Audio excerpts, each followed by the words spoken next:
একে তো লাগাতার বৃষ্টি, তার উপরে হুহু করে পাহাড় থেকে নেমে আসছে জল। রাস্তাঘাট ভাসছে, কাদামাটিতে পথঘাট মিলেমিশে একাকার। ভারত ভুটান সীমান্তের শহর জয়গায় চরম দুর্ভোগে সাধারণ মানুষ। ভুটানগামী এই প্রধান সড়ক যেন নদী। ভুটান সংলগ্ন এলাকায় একে তো নাগারে বৃষ্টি হয়েই চলেছে, তার উপর আবার ভুটান পাহাড় থেকে নেমে আসছে প্রবল জলের স্রোত। সেই স্রোতেই নামিয়ে আনছে কাদা মাটি। জয়গা বাসস্ট্যান্ড সংলগ্ন এলাকা ভুটানগামী রাস্তায় তা জমে হয়েছে এক বিশাল বড় নদী। বর্তমানে ওই রাস্তা দিয়ে কাদা জল বইছে। এদিকে ওই রাস্তা এখানকার মানুষের যাতায়াতের মূল রাস্তা, সেখানে কোথাও কোথাও হাঁটুর কাছাকাছি কাদা।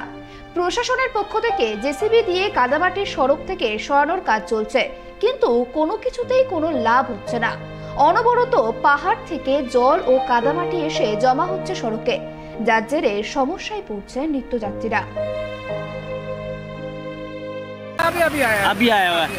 सड़क नदी में तब्दील हो चुका है, क्या बोलना चाहोगे? मेन रोड नदी बन गया है।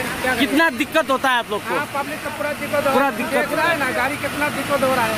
ये क्या आज का समस्या है? नहीं पहले से अधिकारी काम कर रहा है क्या? काम कहाँ कर रहा है, देख रहा है इतना ही हो रहा है। যখন আমি খবর পেয়েছি, যখন প্রথমবার ওখানে যে কাদা মানে উপর থেকে যে ধসে এসেছিল জলটা, তখন আমি গিয়েছিলাম।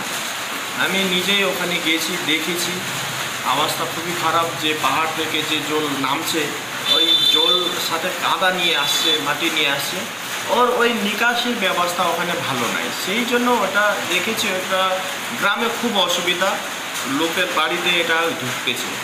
কিন্তু দুঃখের কথা, ওখানে আরও দুঃখের কথা কী আছে, আমি দেখলাম জেডিএ অফিস ওখানেই আছে, জেডিএ জায়গা ডেভেলপমেন্ট অথরিটি ওখানেই।